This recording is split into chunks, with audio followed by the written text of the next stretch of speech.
দূরে সাক্ষী গোপালের মন্দির দেখা যাচ্ছে। এই সাক্ষাৎ শ্রী বৃন্দাবন ধাম। শ্রীক্ষেত্রের মধ্যে এই সাক্ষী গোপালই হলো বৃন্দাবন ধাম।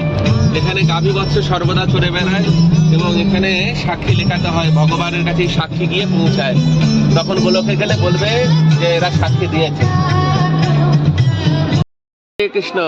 এখন আমরা এসেছি সাক্ষী গোপালের সিংহদ্বারের সামনে। অপূর্ব মনোরম, দূর থেকে আপনারা জুম করলে দেখতে পাবেন সাক্ষী গোপাল ভগবানকে দেখা যাচ্ছে এবং একটু দেখার চেষ্টা করুন। ভেতরে গর্ভগৃহে ভগবানকে দেখা যাচ্ছে। তার শ্রীবিগ্রহ কৃষ্ণবর্ণের। দুই বিপ্রের মধ্যে যে ঝামেলা হয়েছিল ছোট বিপ্রের কাছে, বড় বিপ্রের মিথ্যা কথা বলেছিল যে তার সঙ্গে তার কন্যার বিবাহ দেবে না।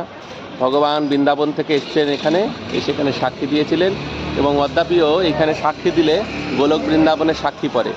এই জগতে সাক্ষী দেওয়া হলো যে আমি কৃষ্ণ তোমার কাছে এসেছি, তোমায় দর্শন করেছি এবং তুমি আমাকে আমার পরের জীবনে তোমার কাছে নিয়ে নিও। অতএব প্রমাণ রইল সাক্ষী দেওয়ার মাধ্যমে।